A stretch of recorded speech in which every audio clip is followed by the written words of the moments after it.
Hey, greetings, everyone. Lieutenant Colonel Alan West, Senior Fellow at the Media Research Center.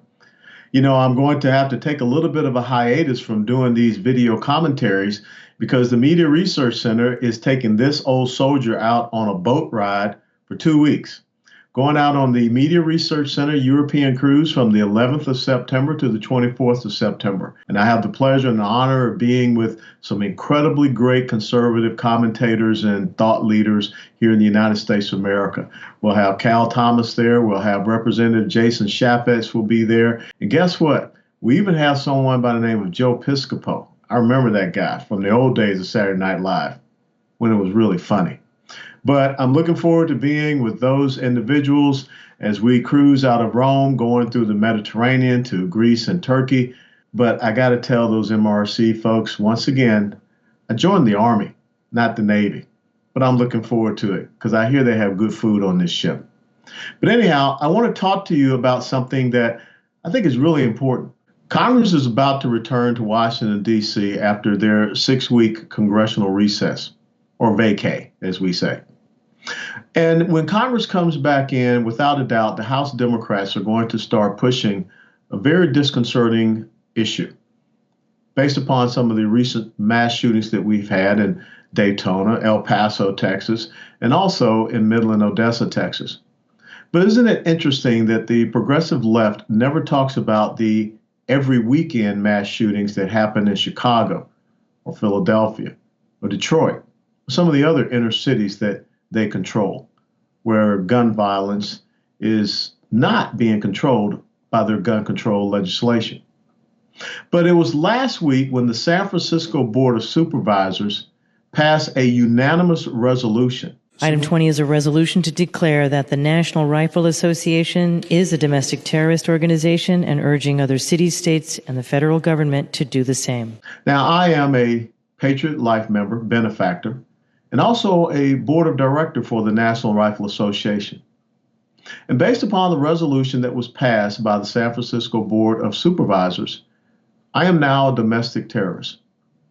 Now, I looked up the definition of the word terrorist. As a noun, that word means a person who unlawfully engages in acts of violence and intimidation against citizens in order to advance a political aim or goal. I started to think about when has it ever been that I advanced any type of act of violence or intimidation against any civilians for a political purpose. I have never seen or heard of or read or researched the National Rifle Association advocating for any violence or intimidation against any civilians in the United States of America. As a matter of fact, it was not too long ago that it was a life member of the National Rifle Association, a National Rifle Association trained firearms instructor by the name of Stephen Williford, who took a semi-automatic rifle, his AR-15, and stopped a mass shooting at Sutherland Springs, Texas. And the whole purpose, the whole reason why that mass shooting was able to be conducted is because the United States Air Force failed to put the criminal felony record of a dishonorably discharged airman into the National Instant Criminal Background Check System. It had nothing to do with the National Rifle Association. As a matter of fact, they were the ones that stopped it because of the training of one individual. And so when I think about how this resolution passed by the San Francisco Board of Supervisors affect us, I have to ask myself a question, and I'm asking you this question. So who does the progressive socialist left see as domestic terrorists? Let's do a little walk through history. The first domestic terrorist organization that was ever created in the United States of America, really and truthfully organized, that conducted unlawful acts of violence and intimidation against civilians, well, that was called the Ku Klux Klan. And they were founded by the Democrat Party. The Ku Klux Klan was founded in order to, enact some of the most heinous acts of violence and intimidation against people that could not enjoy their constitutional rights, the constitutional rights of the 13th, 14th, and 15th Amendments, especially the right to vote that had been given to blacks because of those amendments being passed by Republicans. And even still today, when I think about this new domestic terrorist organization called Antifa, I don't think there's any argument about the fact that this organization that is supported by those on the progressive socialist left side of the aisle has been conducting acts of violence and intimidation. Look at what happens out in Portland. Talk to the young conservative commentator and journalist that was attacked. Look at the ICE facility in Seattle.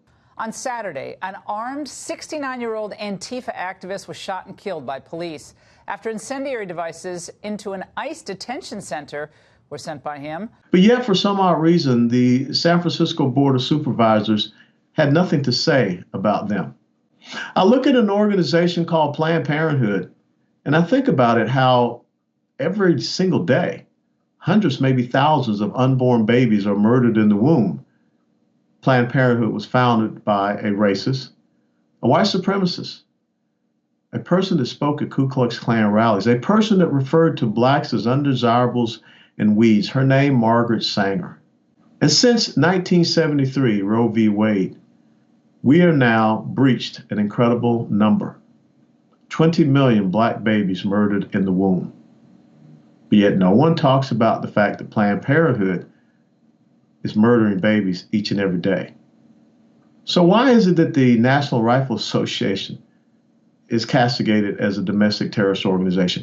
Why do we have organizations like the Council for American Islamic Relations, the Islamic Society of North America, the Muslim Student Association, the Muslim America Society? Many of these organizations listed in the Muslim Brotherhood's strategic memorandum that was written in 1991, founded in an FBI raid in Northern Virginia. We're not designating any of those as domestic terrorist organizations, to include the Muslim Brotherhood, which advocates violence and intimidation against civilians for their political aims. And all you have to do is read the Muslim Brotherhood's charter to understand and know that they are freely operating in the United States of America.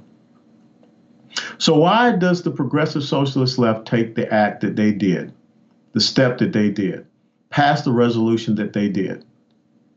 And furthermore, the San Francisco Board of Supervisors, in their resolution, advocated for other cities to pass an exact same type of resolution.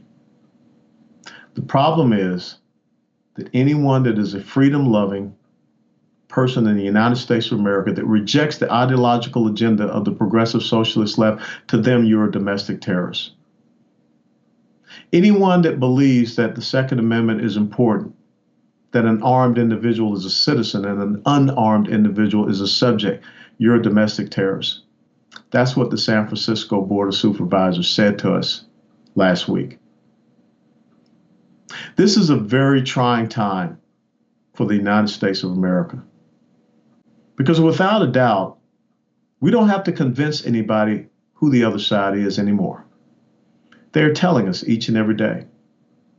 And while I am gone on the Media Research Center European cruise, here in my home state where I live now, Texas, the next Democrat presidential debate will be occurring. Ask yourself, why would any of these individuals want to be the president of a country, these great United States of America, which they don't even believe in? Ask yourself, if any of those people on that stage would have become president, would you be able to live in a land of freedom, of liberty, of individual rights? Or would you find yourself a domestic terrorist?